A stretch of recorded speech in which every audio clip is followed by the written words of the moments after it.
For Ambedkar Hinduism का मतलब होता है, for Ambedkar Hinduism means Brahmanism. Okay, for Ambedkar Hinduism means Brahmanism. Hinduism is equal to Brahmanism and Brahmanism is equal to hegemony of Brahmins. Hegemony of Brahmins. तो Hinduism is equal to Brahmanism and Brahmanism is equal to hegemony of Brahmins. तो अंबेडकर कहते हैं कि देखो, जब तक Hinduism में तुम सुधार नहीं करोगे, रिफॉर्म नहीं करोगे, भारत में कास्ट सिस्टम खत्म नहीं होने वाला. And it will take number of years. इतना आसान नहीं है जाति व्यवस्था हमारे देश से चली जाना. आज भी भारत में अगर हम ये सोचे कि आज भी इंडिया से कास्ट सिस्टम क्यों नहीं जाती है, तो आज भी हमारे देश से जाति व्यवस्था, कास्ट सिस्टम को खत्म होने में कई साल लग जाएंगे. क्योंकि अंबेडकर कहते हैं दैट कास्ट सिस्टम या अनटचेबिलिटी जो है in India, that is not in practice, that is in philosophy. तो भारत में जाति व्यवस्था ये नहीं है कि जाति व्यवस्था एक व्यवस्था है जिसको हम आगे चल के खत्म कर सकते, क्योंकि कोई भी व्यवस्था है अगर तो खत्म हो सकती है. जैसे सती प्रथा, तो एक प्रथा चली आ रही थी, एक ट्रेडिशन था, समथिंग वॉज इन प्रैक्टिस. जैसे घूंघट रखना प्रैक्टिस में होता था, खत्म कर दिया गया. तो जाति व्यवस्था हमारे देश में प्रैक्टिस में होती अगर, तो ये खत्म हो जाती. अंबेडकर कहते नहीं, कास्ट सिस्टम जो है हमारे देश में, that is actually not in practice. The problem is this is in philosophy. और फिलॉसफी किसमें? हिंदुइज्म में. तो अंबेडकर कहते हैं मैं किसी ऐसे धर्म को मान ही नहीं सकता जिस धर्म में किसी एक पर्सन को फोर्स किया जाए टू रिमेन पुअर, और किसी एक धर्म में किसी व्यक्ति को फोर्स किया जाए टू बी इलिटरेट, कि नहीं तुम गरीब रहो, तुम अनपढ़ रहो, तुम जाहिल रहो. और मैं किसी ऐसे धर्म को कतई नहीं मान सकता जहां काऊ डंक को टच किया जाता है, गाय के गोबर को जो टच करना अलाउड है, लेकिन एक व्यक्ति को टच करना अलाउड नहीं है. मतलब आप समझिए कि अंबेडकर कह रहे हैं कि भारत के समाज में जाति व्यवस्था इतनी ज्यादा है, इतनी डीप रूटेड है कि इंडिया में गाय का गोबर छू लेना अलाउड है. दैट इज नॉट अनटचेबल, कि नहीं तुम गोबर नहीं टच कर सकते.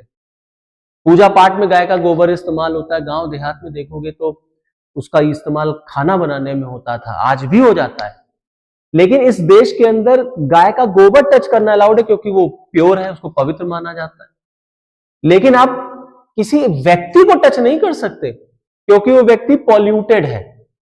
तो अंबेडकर कहते हैं कि हिंदुइज्म की जो फिलॉसफी है, that is based on purity and pollution.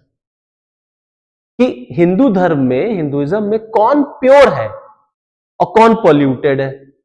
जो प्योर है हम उसे टच करेंगे, जो पॉल्यूटेड है हम उसे टच नहीं करेंगे. तो प्योर कौन है? प्योर अपर कास्ट के लोग हैं, ब्राह्मण है, ठाकुर है, ब्राह्मण क्षत्रिय है. और पॉल्यूटेड कौन है?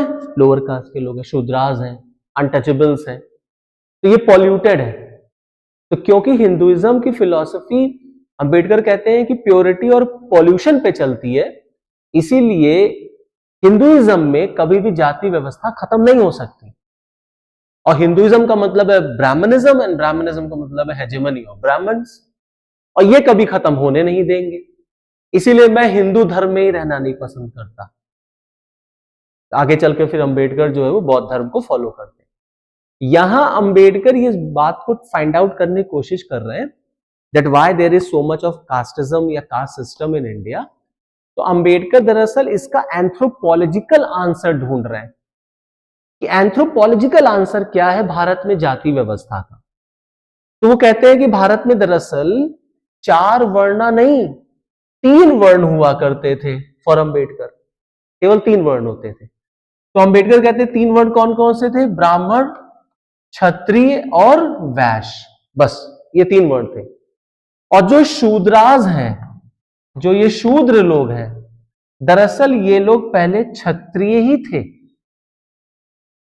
अंबेडकर कह रहे हैं कि जो शूद्र थे ये पहले क्षत्रिय ही थे, लेकिन ब्राह्मणों ने कुछ क्षत्रियों को उपनयन संस्कार करने से रोका, और जिनको उपनयन संस्कार करने से रोका गया वो क्षत्रिय वर्ण से बाहर हो गए, और जब बाहर हो गए तो वो क्या बन गए?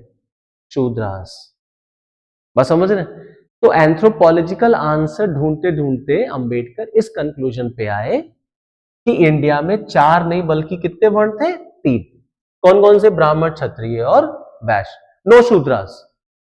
ये जो शूद्र थे ये क्षत्रिय ही वर्ग में थे, लेकिन ब्राह्मणों ने सभी क्षत्रियों को उपनयन संस्कार करने की परमिशन नहीं दी। 16 संस्कार में एक उपनयन संस्कार होता है, और उपनयन संस्कार दरअसल एक प्योरिटी का संस्कार होता है, ठीक है। तो जिन क्षत्रियों को उपनयन संस्कार करने की परमिशन ब्राह्मणों ने नहीं दी थी वो क्षत्रिय वर्ग से बाहर हो गए और वो बन गए क्या? शूद्रास।